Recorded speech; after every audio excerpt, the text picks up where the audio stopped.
8వ తేదీ నా హృదయం ప్రభు నాకు చూపించాడు.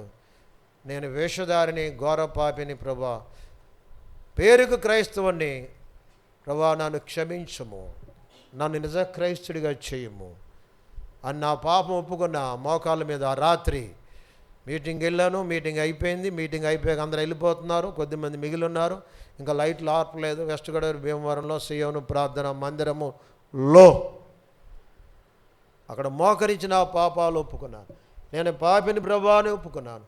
కొన్ని పాపాలను చేసిన అంతవరకు తెలియదు నాకు, నేను ఏం పాపం చేయలేదు అనుకున్నాను. కానీ మోకరించి కళ్ళు మూస్తే కొంచుకుంటే ప్రభు నాకు కొన్ని పాపాలు చేసి నా పొరపాట్లు చూపించాడు. నేను చెప్పిన అబద్ధములో, అబద్ధ సాక్ష్యము చేసిన దొంగతనములో, తల్లిదండ్రుల గురించి అబుదే చూపించి చేసిన అల్లరి పనులు అన్నీ చూపించి ఎన్ని పాపాలను చేసినావు అని చూపిస్తూ వచ్చి, అవును ఎంత ఘోర వ్యక్తిని నేను, పేరుగా క్రైస్తవుని ప్రభా, నేను ఘోర పాపిని ప్రభా, నన్ను క్షమించు, నీ రక్తంతో నన్ను కడిగి శుద్ధి చేసి నన్ను బిడిగా చేసుకోమని చెప్పి 10-15 నిమిషాలు మోకాల మీద ఆ దినమున ఆ రాత్రి గడియలో నా పాపములు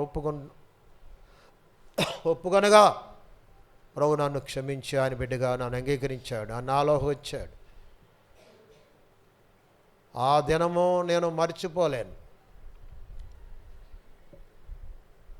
నీవు చెప్పగలవా ఫలానా దినము నా రక్షణ దినమని?